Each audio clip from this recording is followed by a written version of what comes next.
Okay, now we're going to get started on how to make one of these journals. So the materials that you're going to need for this, a piece of paper, doesn't have to be white, it has to be in a rectangle.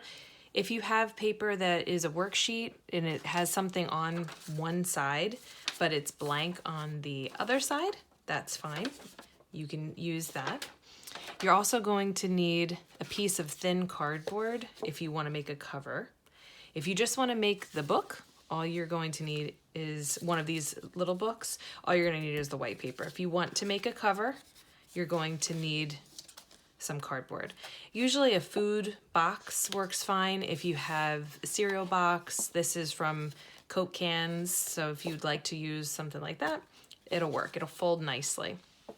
So let me show you how to make one of these little paper books. Maybe you've done it before and you just need a refresher, or maybe you've never even seen this. So here we go.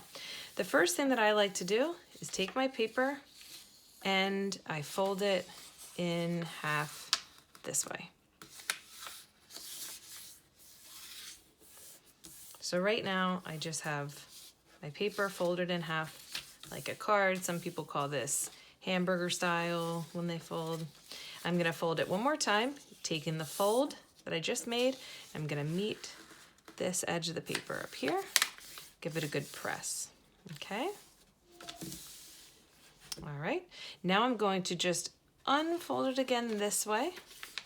So you can see right here, there's now a fold. And then I'm going to I'm gonna turn my paper. I'm gonna bring this edge up to this edge now. Give it a nice clean fold. If you open it up to make sure that it's correct, you should have 8 equal parts. If you can't see on the video, I'm just going to draw a line where the folds should be. Remember, you can pause this video at any time. You can rewind it if you need to see some of the steps. You do not need to draw where these folds are. You don't need to draw this line. I'm just showing you where the folds are in case you can't see that well. So here are all of our sections, okay? I'm gonna fold it back up in half.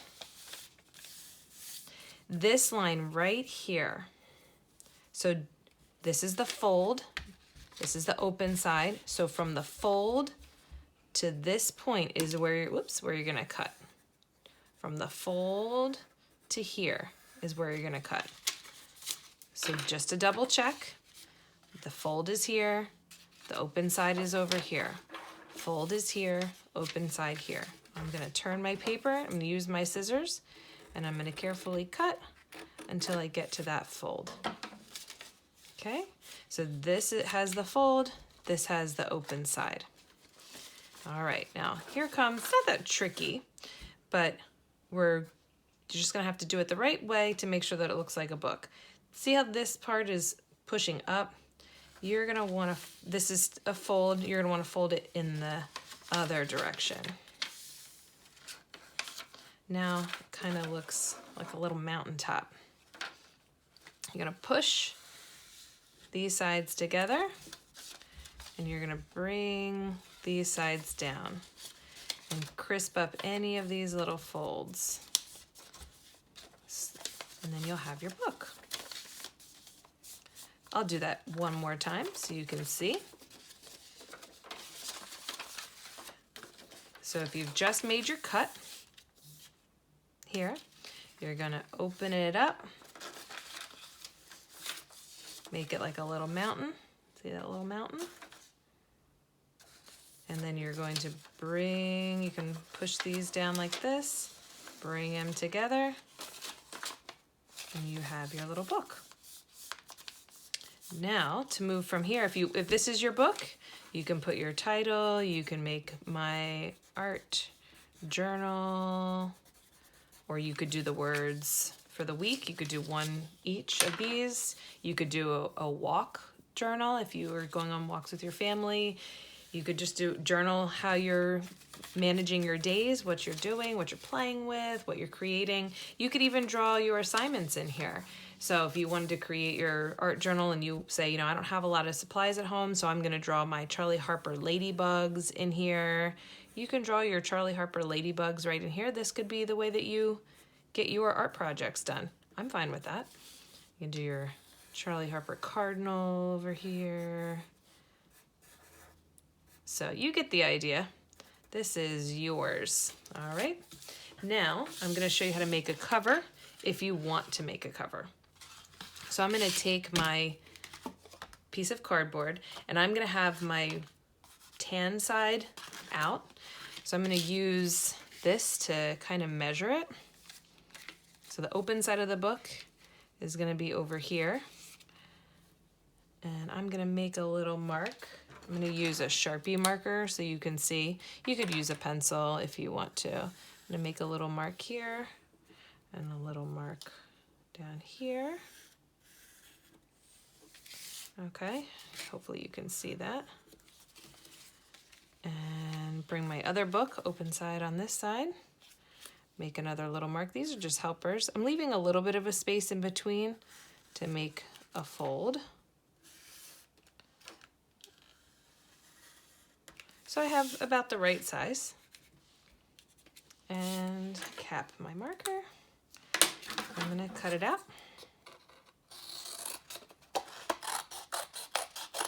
You can make the edges rounded or you can make them pointy. You can make them angled if you want. I did one of mine a little more pointed and I did one of mine a little more rounded. Get creative, doesn't matter to me. Now I'm gonna fold this in half.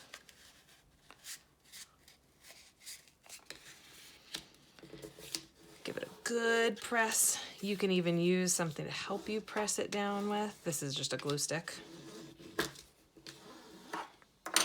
Okay, here we go. And you can kind of play around with the edge of your book. I rounded this one a little bit more. I kind of rolled it on the edge of a table. So you can do that if you'd like. You can bend it a little bit over your finger. Get it just how you'd like it. You can make a lot of these, so if you don't get it right the first time, don't worry about it. Now I'm going to take my glue stick. I'm going to put some glue on it. You can use glue stick, you can use the liquid glue.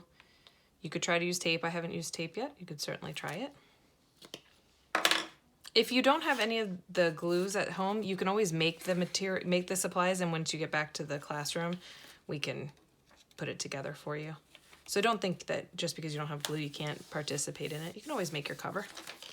I'm gonna stick it on this side. You wanna make sure that this side is open. And now I'm gonna do the opposite on this side. You're gonna flip it this way. So we're gonna glue on this side.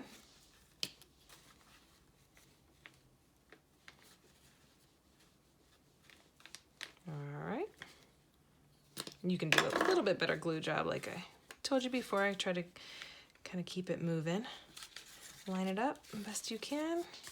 Close it up and you have a book. Give it a little bit of time to dry. You can even press it under a book if you'd like a heavier textbook, or even stick it under your mattress, something to really make it flat if you'd like. And from here, this is where you can start to draw. I really like to do colored pencils. Oops, that one broke.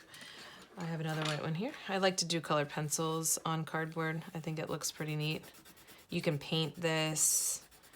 You can outline it. Again, if you don't have the materials at home, you can still make, if you don't have like the coloring materials, you can still make one and you can color it once you get back to the art room. So again, create what you can and we'll fill in any of the blanks when we get back.